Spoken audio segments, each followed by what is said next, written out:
Welcome to medical physiology lectures. आज हम पढ़ेंगे हेल्डेंस इफेक्ट के बारे में। जब हम कार्बन डाइऑक्साइड डिसोसिएशन कर्व पढ़ते हैं तो हमें हेल्डेन इफेक्ट बताना बहुत इंपॉर्टेंट होता है। So this is carbon dioxide dissociation curve, जिसमें एक्स एक्सिस पे हमने क्या लिया हुआ है, कार्बन डाइऑक्साइड का टेंशन, और वाई एक्सिस पे हमने लिया हुआ है कार्बन डाइऑक्साइड कंटेंट ml% में। जो ये कंटिन्यूस लाइन दिखाई दे रही है ये रिप्रेजेंट करती है ऑक्सीजनेटेड ब्लड, जिसमें कार्बन डाइऑक्साइड की जो कॉन्सेंट्रेशन है अकॉर्डिंगली उसका जो टेंशन है वो बढ़ता है, और ऑक्सीजन जो है वो उसका लेवल जो है उसका जो टेंशन है दैट इज़ 100 mmHg। जो ये डॉटेड लाइन है ये रिप्रेजेंट करती है डीऑक्सीजनेटेड ब्लड। अब ब्लड अगर डीऑक्सीजनेटेड है तो ऑक्सीजन का जो टेंशन है वो 40 mmHg है, और कार्बन डाइऑक्साइड का टेंशन जो है वो उसी अकॉर्डिंगली बढ़ता है, और साथ में इसका जो कार्बन डाइऑक्साइड कंटेंट है ml% में वो इंक्रीज़ होता है। तो ये किस तरह से होता है और ये कहाँ होता है इसके बारे में अब हम पढ़ेंगे। तो हमें मालूम है कि डीऑक्सी हीमोग्लोबिन यानी वो हीमोग्लोबिन जिसमें ऑक्सीजन नहीं होती, जो कि टिश्यू कैपिलरीज में प्रेजेंट होता है, capable of loading more carbon dioxide than oxyhaemoglobin. तो ये जो हीमोग्लोबिन होता है इसमें कैपेबिलिटी होती है टिश्यूज से फॉर्म होने वाली, जो टिश्यू सेल्स में जो मेटाबॉलिक एक्टिविटीज़ होती हैं उसके थ्रू जो कार्बन डाइऑक्साइड प्रोड्यूस होती है, ये कार्बन डाइऑक्साइड हीमोग्लोबिन के साथ ज़्यादा केपेबल होती है बाइंडिंग के लिए देन ऑक्सी हीमोग्लोबिन। और दूसरा कि जब oxygenation of haemoglobin in lungs, क्योंकि लंग्स में जो है ऑक्सीजन की टेंशन ज़्यादा होती है, एंड इन दिस कंडीशन जो हीमोग्लोबिन है वो कार्बन डाइऑक्साइड की अनलोडिंग कर देता है, और कार्बन डाइऑक्साइड जो है वो लंग्स में रिलीज हो जाती है और एक्सपायर आउट हो जाती है। So this effect is known as Haldane's effect. अब ये हेल्डेंस इफेक्ट का ट्रांसपोर्ट ऑफ कार्बन डाइऑक्साइड से कैसे डिफरेंस होता है, depend upon the tension of carbon dioxide 40 mmHg, depend upon the carbon dioxide tension at 45 mmHg। 40 mmHg कहाँ है, oxygenated blood में, 45 mmHg कहाँ है, डीऑक्सीजनेटेड ब्लड में। तो जब हम बात करते हैं कि blood with carbon dioxide tension eight 40 mmHg, तो कार्बन डाइऑक्साइड जो है, जब कार्बन डाइऑक्साइड आर्टेरियल ब्लड में 40 mmHg की टेंशन से टिश्यूज़ के तक पहुँचता है, then it is capable of drawing carbon dioxide from tissues more at PO2 40 mmHg।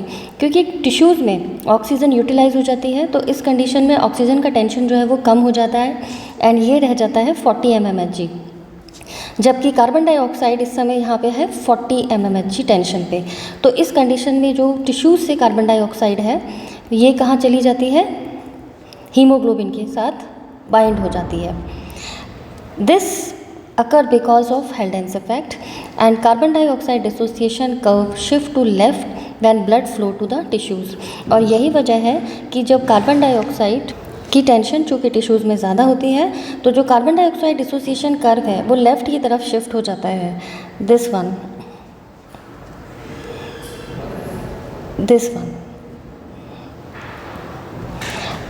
अब हम बात करते हैं कि जब blood with carbon dioxide tension 45 mmHg, यानी ब्लड में जब कार्बन डाइऑक्साइड की टेंशन ज़्यादा होती है और जब ये रीचेस टू द लंग्स तक पहुंचता है तो फाइनली क्या होगा, capable of releasing more carbon dioxide in lungs, because lung में एल्वुलाई में जो ऑक्सीजन की टेंशन है वो कितनी है, 100 mmHg। तो यहाँ पे अनलोडिंग हो जाती है कार्बन डाइऑक्साइड की और लंग्स में ये कार्बन डाइऑक्साइड चली जाती है then eight PO2 of 40 mmHg। यहाँ देखिए ये जो डीऑक्सीजनेटेड ब्लड है, डीऑक्सीजनेटेड ब्लड में कार्बन डाइऑक्साइड की जो टेंशन है वो है 45 mmHg, और ऑक्सीजनेटेड ब्लड में जो कार्बन डाइऑक्साइड की टेंशन है दैट इज़ 40 mmHg। तो उस कंडीशन में जब टिश्यूज़ में पहुंचता है तो वहाँ लोडिंग ऑफ CO2 होता है, शिफ्ट टूवर्ड्स द लेफ्ट, और जब कार्बन डाइऑक्साइड से लेस इंक्रीज टेंशन का जो ब्लड है वो अगर लंग्स में पहुँचता है तो that is the point CD। This cause unloading of CO2 in the lungs, and this because of Heldens effect. Carbon dioxide curve shift to the right when blood flows into the pulmonary capillaries and more unloading of CO2. This one is CO2. So finally this is the process of Heldens effect. This is mainly the Heldens effect.